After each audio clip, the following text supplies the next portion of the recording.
o monitoramento através de celular ou computador, monitorar o e-mail do outro, monitorar o WhatsApp, monitorar eventual até mesmo as redes sociais. Isso tem repercussão em crime ou não?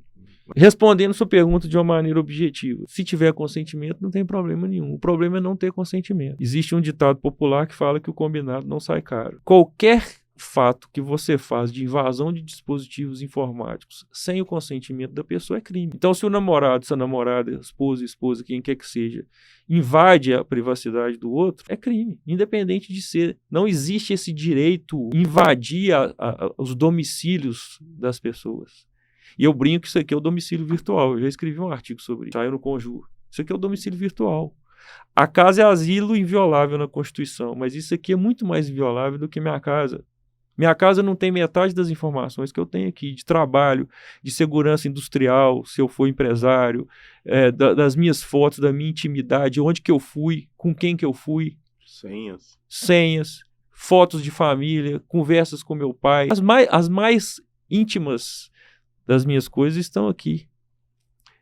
Eu só deixo entrar aqui quem eu permitir que acesse essa minha privacidade e intimidade. Mas a geração de hoje, dessa geração da modernidade líquida, eles não sabem o que é privacidade, o que é intimidade. Por quê? Eles divulgam tudo que eles fazem nas redes sociais. Então, um nudes para eles é normal, a exposição excessiva para eles é normal. Mas eles não entendem que tudo bem, você quer se expor? Ok, mas eu não quero. Então, respeite meu espaço. A gente vê muito crime acontecendo em relação a casais, por falta de confiança, porque eles perderam a noção do lícito. Eles se sentem no direito de monitorar. Instala aplicativo, né? Esses dias aconteceu um fato comigo. A minha estagiária chegou para mim e falou assim, na época, falou assim, ô Greg, eu tô achando estranho, meu namorado falou uma coisa comigo que eu só falei isso para uma amiga minha. Era até um problema dela. Ele chegou me perguntando, como é que tá fulano? Conseguiu? Aí eu pensei, mas eu não falei isso com ele. Aí eu falei com ela assim, tira a senha do seu celular. Aí ela abriu. Eu falei assim, posso mexer? Ela pode. Aí eu abri o WhatsApp dela e falei assim, tá vendo? Ele emparelhou seu WhatsApp no aparelho, né? Fez o espelhamento do seu WhatsApp, ele tá lendo tudo que você escreve no WhatsApp. Isso é crime. Então, eu virei para ela e falei assim, cabe a você decidir o que você quer fazer. Aí eu tirei, né? Desconectei o aparelho para ela e falei assim, se eu fosse você, eu repensava o seu relacionamento, porque uma pessoa que faz isso, ela não é confiável, porque ela não confia em você, então você não pode confiar nela. Então acontece muito esse tipo de criminalidade, é comum, crimes contra a honra são muito comuns na internet, né? Principalmente no Twitter, tem muito, né? Assim, essa questão da polarização política, ela gerou nas pessoas o direito de xingar, né? O caso do Wallace é um caso paradigmático. E aí depois eu vou lá e peço desculpa, né? É a mesma coisa que você dar o tapa na cara de uma pessoa, você não vai pedir desculpa depois, no dia a dia.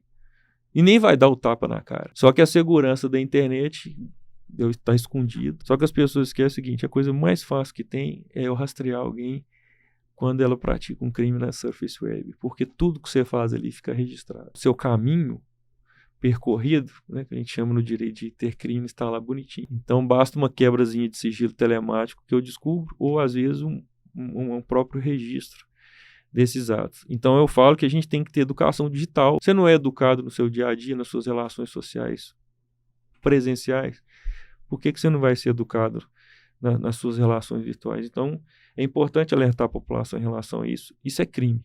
É crime, tem punição. E o que eu estou falando é de um deles, né, que é a invasão de dispositivo informático, mas pode acontecer vários outros, como injúria, difamação, calúnia e etc. Hoje já existe tipificação específica ou aplica-se a regra geral do Código Penal?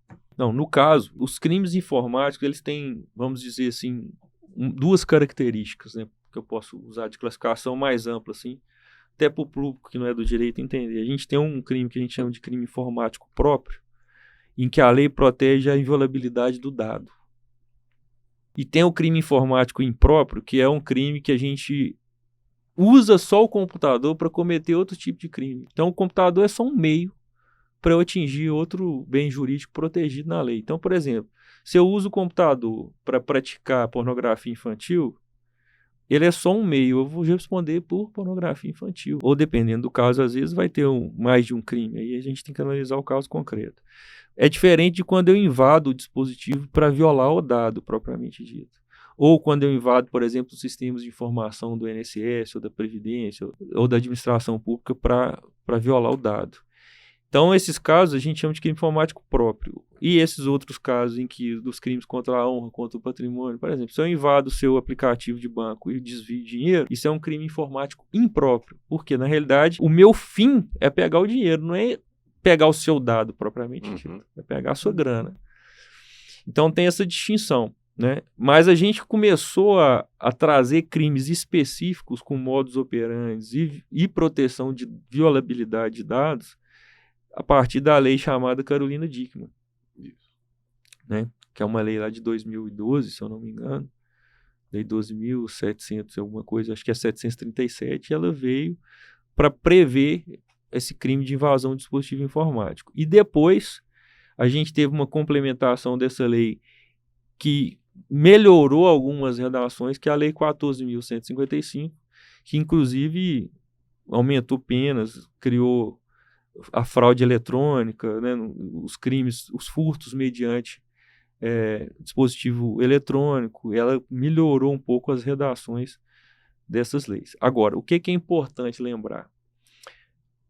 A invasão de dispositivo informático é um crime que independe de internet. Você pode praticar sem ser pela internet, porque todo mundo fala assim, crimes pela internet.